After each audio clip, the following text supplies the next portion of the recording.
Salut les gens, aujourd'hui on va parler d'un œuf géant, d'un papillon dévastateur et de deux chanteuses de J-pop.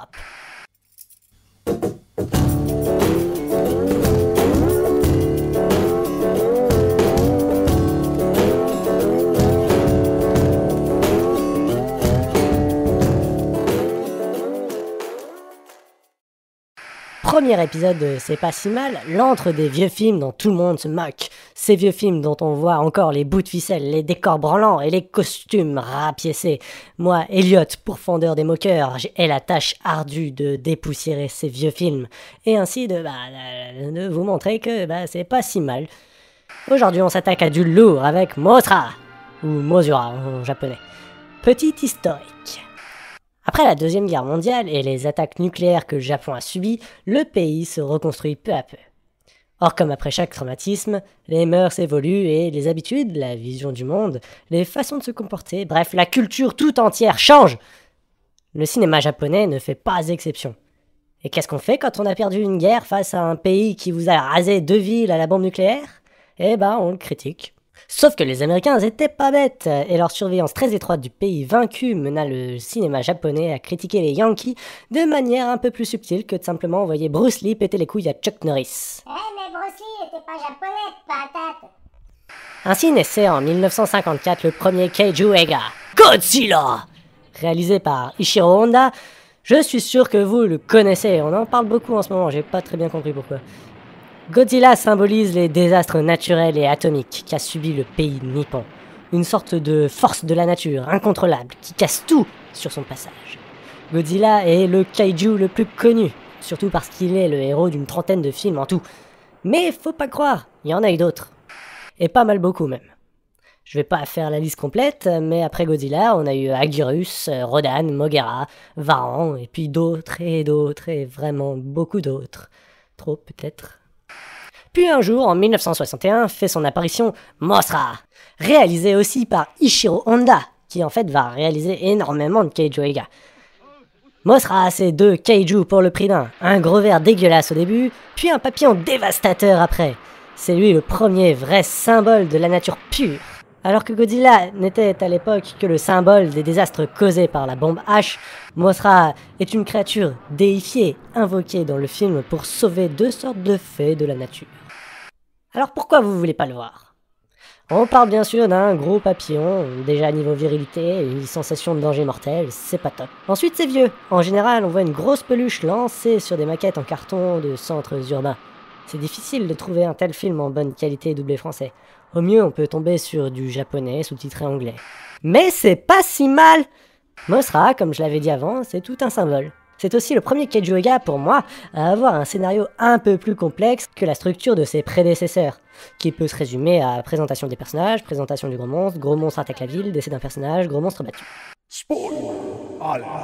Pour résumer l'histoire, un groupe de scientifiques se rendent sur une île complètement dévastée par le nucléaire, pour effectuer des recherches. Un méchant monsieur businessman trouve 2 sortes de fées, les enlève et monte un spectacle avec elles une fois de retour au Japon. Non, ce scénario ne ressemble pas du tout à celui de King Kong. Sauf que les fées ne sont pas contentes et désespérées, elles prient pour leur dieu Mothra de venir les secourir. Alors un ver géant va sortir de son œuf, se diriger vers Tokyo et tout casser sur son passage. À Tokyo, le ver construit un cocon pour devenir le Mothra papillon. Sauf qu'entre-temps, le méchant businessman s'enfuit aux États-Unis avec les 2 fées. Mais Mothra le sait très bien, car tout ce petit monde communique par télépathie, et ce dernier s'envole les rejoindre. Les États-Unis se font donc attaquer à leur tour. L'un des personnages principaux se rappelle d'un symbole qui était présent partout sur l'île au début et décide coûte que coûte de créer ce symbole en plus grand sur un aéroport pour que Mothra se calme et vienne se poser. Entre-temps, les 2 fées sont récupérées par les gentils, amenées à l'aéroport et repartent tranquillement avec Mothra. Alors qu'est-ce qui fait que ce film est bien ? Déjà, a un sens des effets spéciaux particulièrement bien maîtrisé. On parle toujours de maquettes et d'incrustations en surimpression, mais on peut facilement y croire, surtout en ce qui concerne les 2 fées, ou bien cette magnifique séquence du cocon qui manie parfaitement le suspense sur lequel il est censé jouer. Bon, sachez quand même que l'équipe du film n'ayant pas pu tourner aux États-Unis, pour la dernière partie du film, tous les acteurs sont très maladroitement incrustés sur des photos de grandes villes. Et oui, le résultat est Vraiment moche. Sinon bon, ça va, ça dure pas longtemps, alors ça passe. Parlant des actrices qui campent les deux fées, celles-ci étaient à leur époque des stars de J-pop. On connaît tous la K-pop, hein, cet infâme rebut fourre-tout des stars éphémères et sans talent. Et ben la J-pop c'est pareil, mais japonais. Et mine de rien, ces mouvements musicaux datent de la fin de la Seconde Guerre mondiale, donc beaucoup plus vieux que ce qu'on a tendance à croire. Ces deux actrices composaient le groupe The Peanuts. Et bien sûr, leurs voix ont été mises à profit dans le film, nous laissant l'un des airs, il faut l'admettre, les plus cool du cinéma de SF.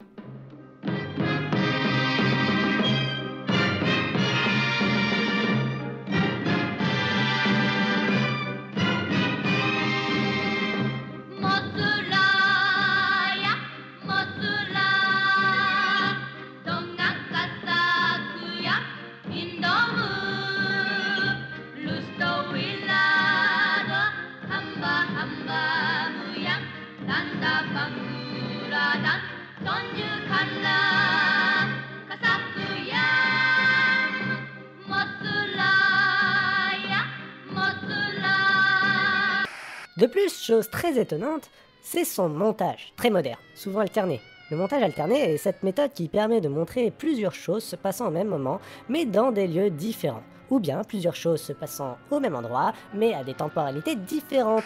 Vous connaissez sûrement la fin intense de Requiem for a Dream, où tout se passe en même temps à une vitesse limite subliminale. Certes, le procédé est maintenant tout à fait normal et répandu, mais à l'époque, faut pas oublier que la règle voulait qu'une séquence situe l'action dans une seule unité temporelle, c'est-à-dire un seul lieu, une seule date. Et lorsque l'on voulait changer de séquence, il fallait avoir recours au fondu enchaîné. Bien sûr, il existe des exceptions, et ce depuis toujours, même depuis la naissance d'une nation. Un film muet ultra raciste qui essaye de reconstituer la guerre de sécession.